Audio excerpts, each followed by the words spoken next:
So I wanted to break down what Brad Holmes has just done, the big moves that he's just made, and the moves that he's going to continue to make to set this team up for the future.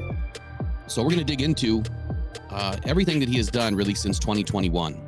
Hang with me here for a second. Let's get into Brad Holmes 2021 and how he kicked off an amazing start to his leadership hold on the Detroit Lions' future and where we're headed next.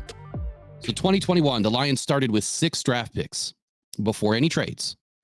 And then they got rolling right away with Matthew Stafford. The Lions traded Stafford to the Rams, receiving Jared Goff, a 2021 third-round pick, number 101 overall, and a first-round pick in 2022 and 2023, which ended up being 32 overall in 2022 and number 6 overall in 2023. With those picks, the Detroit Lions selected 2021 third-round pick, Ifeatu Melifonwu, 2022 first-round pick, 32nd pick overall. The Lions packaged this pick up with picks 34 and 66 in a deal that went to the Vikings for the number 12 overall pick and the 46th overall pick in the 2022 draft. And at pick 12 and 46, obviously they were utilized to take wide receiver Jameson Williams and defensive lineman Josh Paschal, respectively. In 2023, the Detroit Lions ended up, like I said, with the 6th overall pick from the Rams, and they traded this back to number 12 overall and picked up 34 in return in the 2nd round and 168 in the 5th round. They also sent pick 81 away during this trade as well. And the 12th overall pick was none other than Jahmyr Gibbs. The 34th overall pick was none other than Sam Laporta. And 168 was then repackaged again with picks 122 and 139 and traded up in the 3rd round to pick 96 for defensive tackle Broderick Martin. The last move for the Lions in 2021, the Lions traded up, sending pick number 153 and a future 4th round pick, number 107, to the Cleveland Browns for picks number 113 and 257. The Lions took linebacker Derek Barnes at 113 and running back Jamar Jefferson at 257. A lot of moves, a lot of action. Brad Holmes is not afraid to be fluid with everything that's going on in this draft. And I think that tells you something, that he has his list. He's checking it twice. And the guys that he wants have to be nice. And when they're available, he's going to get them. And if he can make them available by making a trade, his goal is to get them. So sorry for the little corniness right there, but whatever. So to recap 2021, phenomenal season for Brad Holmes to knock it out the park in his first year. Again, traded for Jared Goff, brought in Ifeatu Melifonwu, Jameson Williams, Josh Paschal, Jahmyr Gibbs. Sam Laporta ended up out of that deal, and Broderick Martin ended up out of that deal. 3 picks and a quarterback turned into 7 players, 3 of which are elite already right now. 2 are better than average, way better than average, and 2 are working their way to become solid backup roles, Broderick Martin being one of them.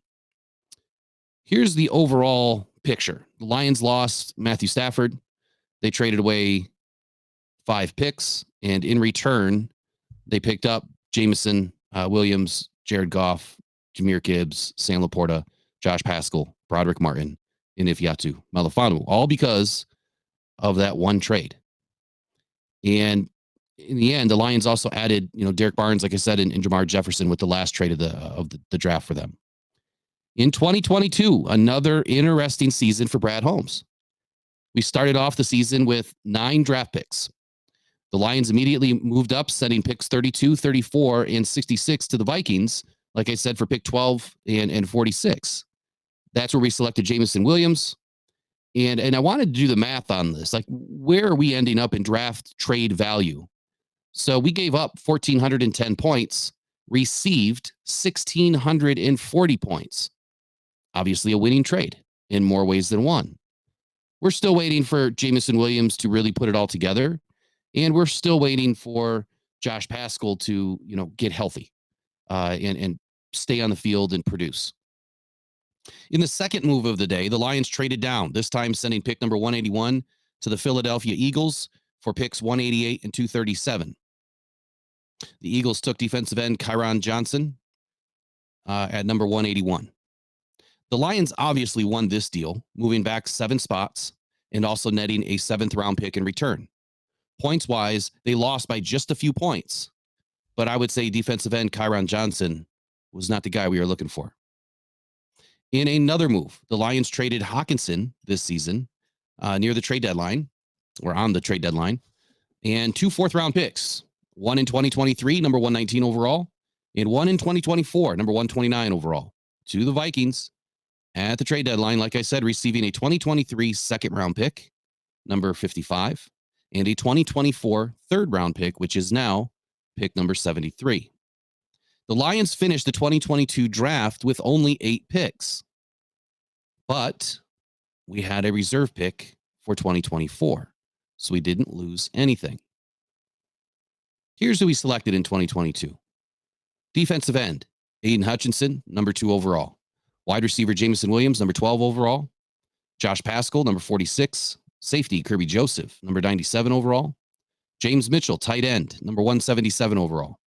Malcolm Rodriguez, number 188 overall. James Houston, number 217 overall. And Chase Lucas, number 237 overall. Now, the exercise that I'm going through here is going to make a lot more sense as soon as we get to the end of the video, because then I'm going to go over how well are these guys graded, how well has Brad Holmes hit on all of these picks, and to kind of give us a guideline that what he can do in 2024, even though we're picking late, could net us a very similar situation to the previous 2 drafts or 3 drafts. 2023, we started off with 8 picks. Number 6, 18, 48, 55, 81, 152, 183, and 194. The Lions were heavily active in this draft, moving all over the chessboard. Right away in first round, the Lions moved back from pick 6 to 12, sending pick 6 and 81, returning pick 12, 34, and 168. In a trade that the Lions gave up 1,785 points in point value or draft capital value and returned 1,783 points, so near a mirror image of the point value. The Cardinals selected Paris Johnson, offensive tackle, with pick 6. The Lions selected Jahmyr Gibbs at pick 12. The next move, the Lions traded up, sending picks 48 and 159 to Green Bay for pick number 45, where the Lions selected Brian Branch. Lions gave up 446 points, returning 450 points. Again, another mirror image of point value coming back. On paper, yeah, they lost the trade by a few points, but it was, in my opinion, a very even trade. But we clearly won by selecting Brian Branch, the overall best safety out of this draft, who will end up being a perennial Pro Bowler, and I'm betting an All-Pro in his future. Again, the Lions trade again, this time trading down, sending pick number 55, which was the Hawkinson trade pick that we received, and number 194 to Kansas City for pick 63, 122, and 249. The Lions gave up 377 points of trade value and returned 327. So they kind of lost, the point value here by 50 points. The Chiefs also selected Rashee Rice, which was my favorite wide receiver at this point in the draft. Could have really used him this last season. I mean, I could only imagine if we would have had a guy that can spread the field like Rashee Rice, where this Lions team would have been. Man, just a couple plays away, right? And then again, look, the Lions do it again. This time trading down, sending 63, 183 to Denver for picks 68 and 139. This is where we grab Hendon Hooker. The Lions gave up 293 points, and they returned 287, so winning the point total. Denver selected Marvin Mims. The Lions obviously selected Hendon Hooker. And guess what? The Lions move again, this time moving up, sending 122, 139, and 168 to Arizona for pick 96, selecting Broderick Martin. The Lions gave up 110 points, received 116 points, again, winning the trade point value.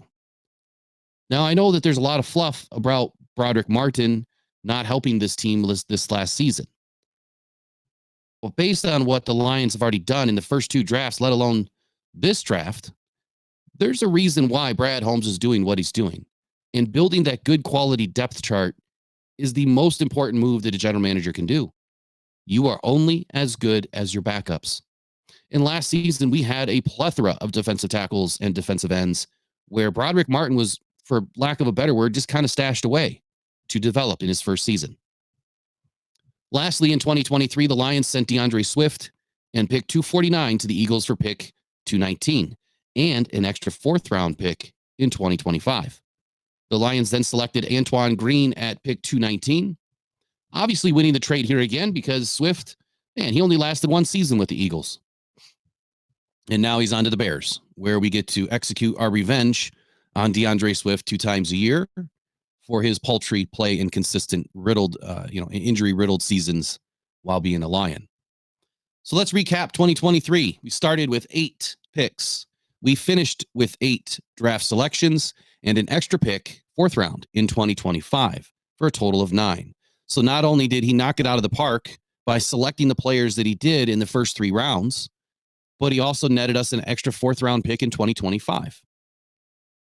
I don't think that anyone's going to argue with the fact that we took Jahmyr Gibbs, Jack Campbell, Sam Laporta, Brian Branch, Hendon Hooker, and then Broderick Martin, Colby Sorsdahl, and Antoine Green as developmental pieces. The Lions ended up with 4 impact players out of this draft, 2 of which were the best rookies in this class for their respective position. Jahmyr Gibbs, Sam Laporta. The 2024 draft is going to be quite different for Brad Holmes, but one thing does remain clear. He is not afraid to make moves to find the right players that he feels are going to help this team now and in the future. Brad Holmes has drafted extremely well. And here is the full list and the current rankings for each player drafted and a couple of trades since 2021.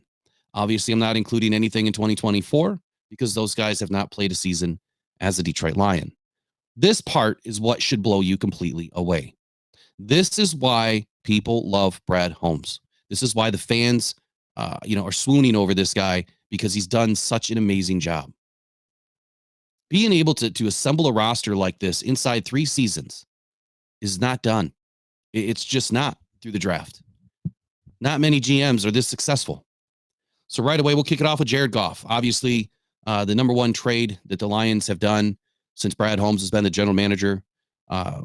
Previously, he was selected in 2016, round 1, number 1 overall.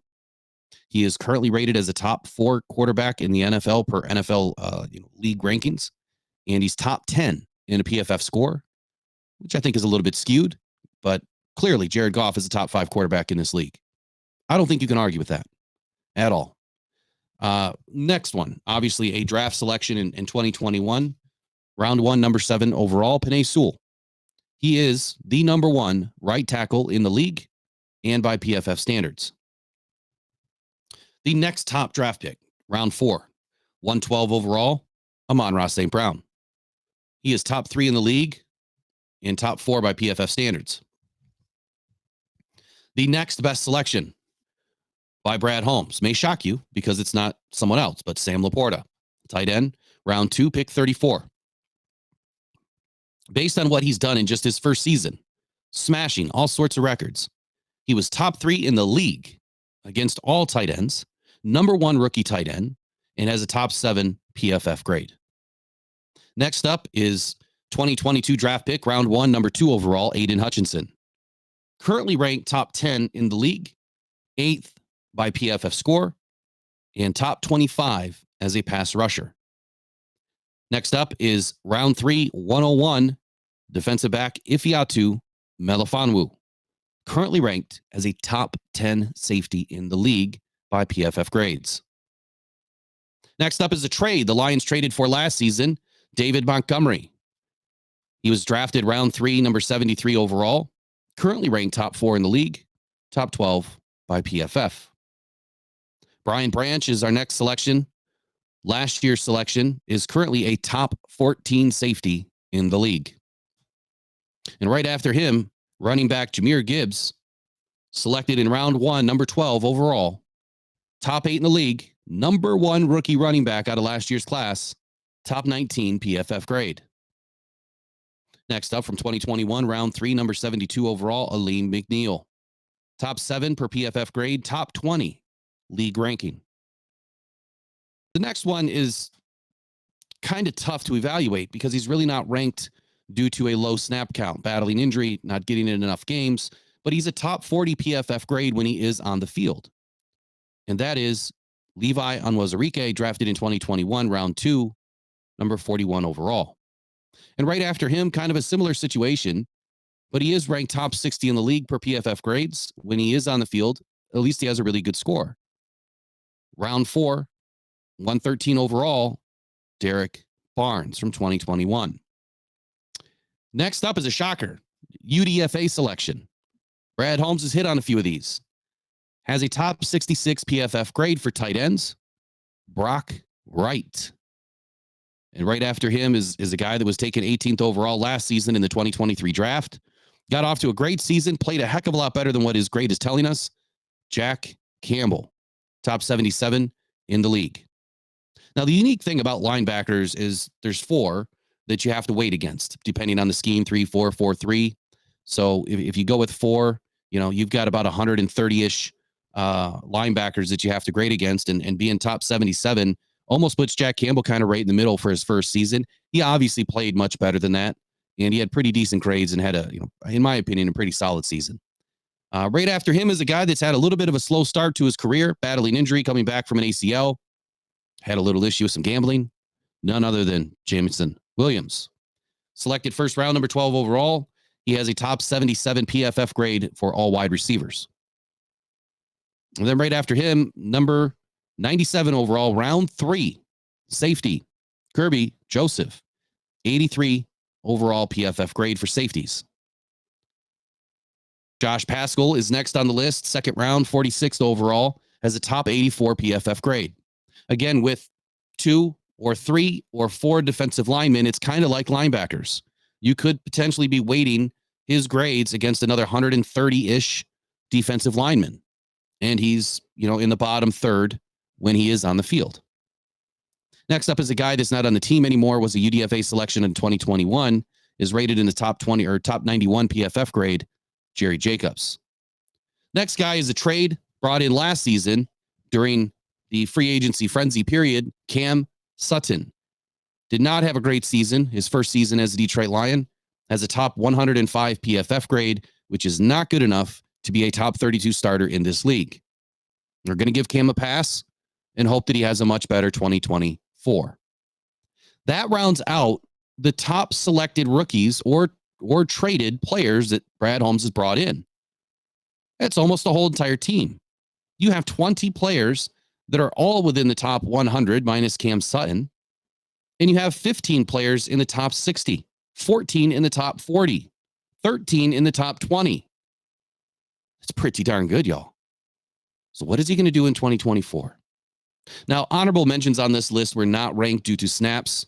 Malcolm Rodriguez, James Houston, James Mitchell, Broderick Martin, Hendon Hooker for obvious reasons, Colby Sorsdahl, Antoine Green, Shane Zielstra, Connor Galvin, Chris Smith, Stephen Gilmore, Brandon Joseph, and no longer on the team, Chase Lucas at this time, and Jamar Jefferson. So there's still opportunity for these depth pieces. But when you look at the grand scheme of what Brad Holmes has done, he has hit on more than 60% of his draft choices, and more than 50% have become top 20 players in the league, with a few of them number 1 overalls. So what's it going to look like in 2024? That's the question. The moves that Brad Holmes is making, whether he's trading, whether he's drafting, doing a little bit of both, is he's netting good quality players that can start and back us up and turn into really good developmental core players. And I agree with that entire process. I do. I think that Brad Holmes has us on a good trajectory right now. This team is going to be really, really good for many seasons if we keep building the exact same way that he's doing right now. The most important factor I think that I take away from this is that Brad Holmes knows what he wants and he knows how to get it. He's not afraid to trade. He's not afraid to make deals. And he's pretty darn good at being successful with his trades, whether he's winning them in the point value or staying pretty even. He does a really good job. So consummate negotiator, does an excellent job. So at the end of the day, I wanted to share this information to maybe pass along a little bit of hope to everybody that thought that maybe our free agency period was not the best period this season. I think he saved free agency by taking in DJ Reader. It's a chance. It's a risk. But I think that given what we know now, passing the medical is a big step in the right direction. He just needs to stay on the field. And his, compadre there and Carlton Davis is in the same boat. He just has to stay on the field.